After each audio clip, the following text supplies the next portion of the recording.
this is Lesa Browning with Music Mix Daily, day 3 of CMA Fest. And today we have something special and a little bit different. We have Noah Galloway. Yeah, very different. This is, I'm definitely not a musician. Right. That's what I meant by different. I know. Well, no, I thought about the fact that when I told my friends I was coming up to CMA Fest, they're all like, why? You know, what are you singing now? Like, no. Did you say you saw me dance? Yeah. So, who knows what I can pull out? Pound sand, buddy. Yeah. No, it's a pleasure to meet you and to have you here. Thank you. And we're honored that you'd sit down with us. Oh, well, thank you for having me. Very much so. For those of you who don't know, this man's done everything. And I'm going to let him tell you a lot about all the things he's doing. But you are an accomplished author, a huge fitness enthusiast. I can't believe all the crazy things that you're doing.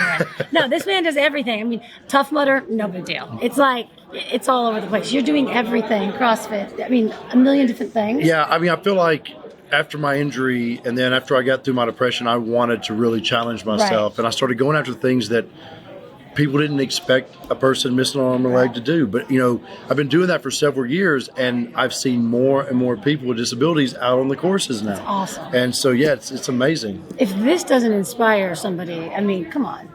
I mean, no excuses. That's his thing. And there is no excuse because you live life to the fullest and then some. Well, I mean, I do. I try to push those limits as much as I can. Yeah, it's pretty. I think I get a little rush out of it. Yeah, I'm not surprised, but I can see that. So your dad, 3 kids. Yep. 3 kids. 2 boys and a girl. 2 boys and a girl. That's good. That's super fun. Yep. I bet you're the fun dad for sure. But you also do a lot of amazing things with kids. I noticed you're all over the charity map, and I hate the word charity.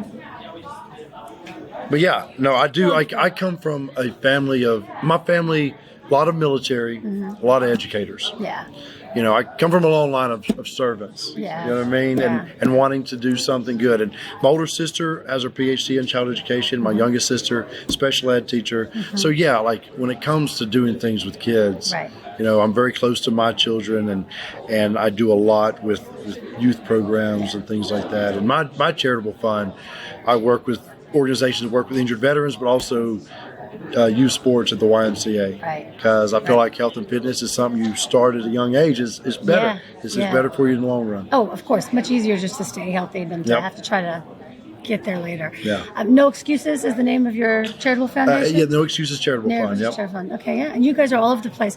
I saw that you've done so many great things. A trip to Honduras with kids who to do good work there. Just you're climbing mountains. You're doing everything. But talk to us a little bit about your book and the process you went through to write that. Yeah. So the book, Living with No Excuses.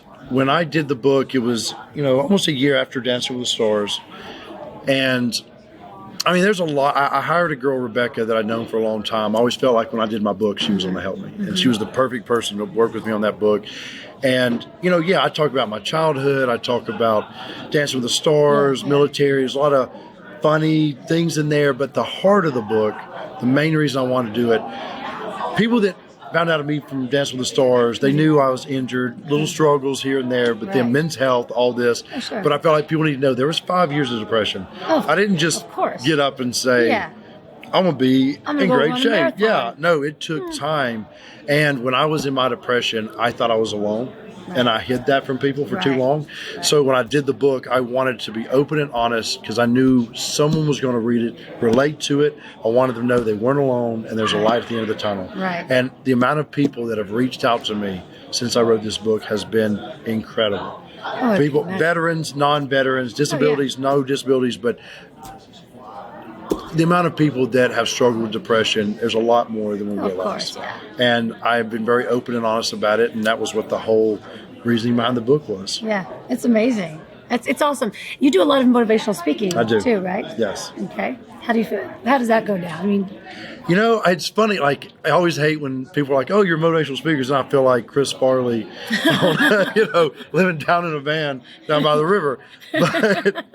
But I do, like corporations. I do a lot on motivation, but also leadership. I do a lot of schools, and then like I'm couple weeks I'll be in Chicago for a big medical event, so there'll be thousands of medical professionals there. And that's cool. Yeah, so I get to be a part of all these things and then talk open and honest about my stories, and then do Q&A with different groups, and I love it. I absolutely love it. To put me in a I'd rather be, a musician. I have a lot of friends. I love to stand on the side stage, see the crowd, but I don't sing. I don't play any instruments. So the best I got is to stand in front of a crowd and tell stories, and I love it.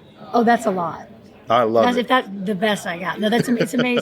It is amazing. I mean, just reading what little I have read so far, it's touching, and it's amazing. It's inspiring. Thank you. And it's you have a lot of determination. Oh. It's really impressive. Well, I'm a firm believer in, like when I think of my kids, you can talk to them till you're blue in the face. They learn from what they see. And I try to show them that there are no excuses. Don't ever let anything stop you.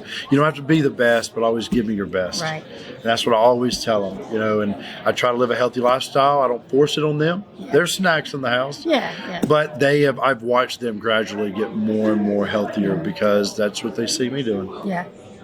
How old were they when you got injured? So my oldest was 10 months old. Oh, goodness. And the other two weren't born yet. Right, okay. But it's all they've really known. Is dad. Yeah. They've known this. Okay, that's good. And it's amazing. My kids, they're 9, 11, and 14. I can tell them something to do just because I'm dad and I want you to do it, and they'll pout a little bit. But if I ask them to do something, because maybe hard to open because I have one hand, they don't hesitate. Well, yeah.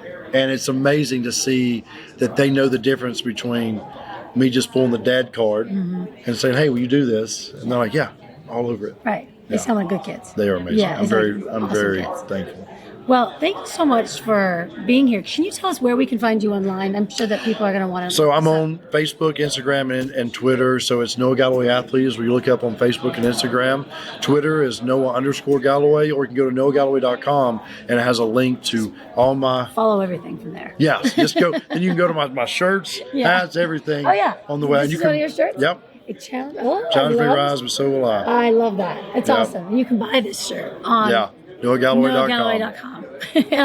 Probably some other stuff. I don't know. Yep. Yeah, good stuff. Well, thank you so much for being here with us. Thank you It's for a pleasure. having me. And maybe we'll see you at Redneck. Yes.